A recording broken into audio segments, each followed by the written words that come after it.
Guys, our homework is it's called a squared plus b squared equals c squared. Yeah, that was Pythagorean theorem. That's what we learned yesterday. Right? We have that a squared plus b squared is equal to c squared. Yeah, we have that. So here it says find the missing side of each right triangle. Side C is the hypotenuse. Sides A and B are the legs. Leave your answers in simplest radical form. So from the three letters A, B, and C, I'm going to give you two. I'm asking, give me the value of the other one. So again, from the three letters, I'm going to give you the values of two. Give me the value of the other one. So here I said that B is equal to 4. So that means that B squared is 16. Okay. I also said that C is equal to 16. So that means that C squared is 256, right? Just multiply by itself. So I remember my formula, a squared plus b squared equals c squared. Now a squared, I have no idea what a squared is. I don't know what a is. So let me rewrite this as a squared plus 16 is equal to 256.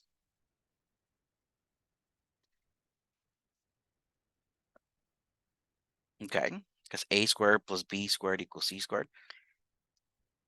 Now I want the a squared by itself, so this plus 16, let me move it over as a minus 16.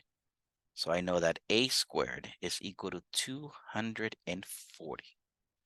That means that a is the square root of 240. Good, but it says on the instruction, leave your answers in simplest radical form. Okay, so let me start. The square root of 240. Let me simplify this. I'm going to break this into two radicals. One of them has to be a perfect square. Mm, Let's say 4. 4 times 60. Because square root of 40 is 2. So that gives me 2 radical 60. Good. Can we do better? Okay, let's see. The square root of 60. Yeah, I think I can do better. Square root of 60 is 4 times 15. Because the square root of 40 is 2. So that simplifies to 4 radical 15. Good. Cannot do any better. So my answer would be 4 radical 15. Now, some of you might be wondering, could I have split in this as radical 16 times radical 15 to begin with? So I get to the full radical 15 faster. Why not? Why not? Okay, let's take a look at 14th. I know a is 11, so a squared is 121. I know c is 257, so c squared is, c is the square root of 257. C squared will be 257. All right, how did you get that? Go the square root of 257 times the square root of 257.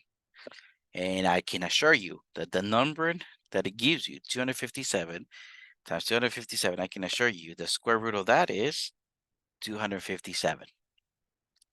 Some of you like, whoa, yeah, the square root and square undo each other. When you square a radical, you basically get the number inside the radical. That's simple. Okay, so remembering my formula, a squared plus b squared equals c squared, I'm going to write 121 plus b squared is equal to 257. So this 121, let me move it to the other side. So that gives me that b squared is equal to 257 minus 121. I know that's 136. So that means that b is the square root of 136. Let me simplify that. Let me write that here. Square root of 136. And then I ask myself, can I break that into two radicals? Two numbers that multiply equals 136. One of them is a perfect square. And then, yeah, I can go 4 times 34. The square root of 4 is 2. So this breaks down as 2 radical 34. Cannot do better. Okay, so my answer will be 2 radical 34. Good. Let's take a look at the last two questions for today. If b is 5, b squared is 25. If c is 15, then c squared is 225. And when I write my equation as a squared plus b squared equals c squared, let me remember that a squared plus b squared equals c squared. I'm going to write this as a squared plus 25 is equal to 225. Now this plus 25, let me move it over. It's a minus 25. So that gives me that a squared is equal to 200. In other words, a is the square root of 200. Okay, simplify that radical. So let me start here. Let me break this as two radicals. I'm going to go 100 times 2. Remember, the rule says one of them has to be a perfect square. The rule that never said you have to start a 4. Okay. I know the square root of 100 is 10. So this simplifies to 10 radical 2. That's the best that I can do. So I'm just going to write this as 10 radical 2.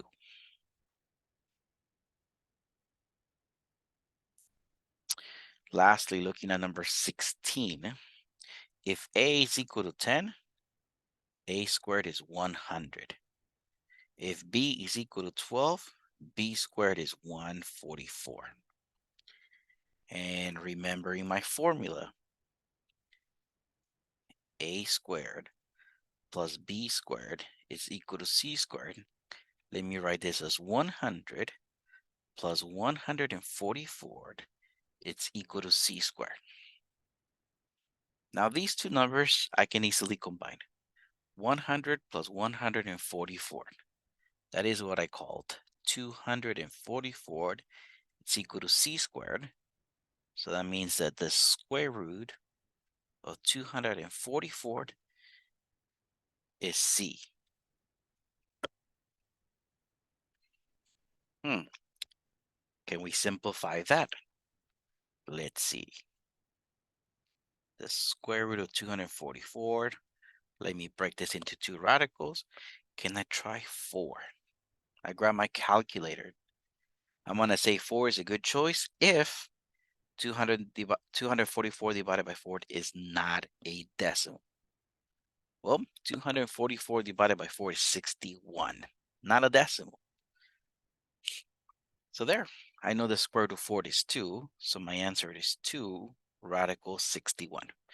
Now, radical 61, there's nothing I can do. So that's it, 2 radical 61. The way I'm going to type this will be 2 RAD. Don't forget 61 inside parentheses.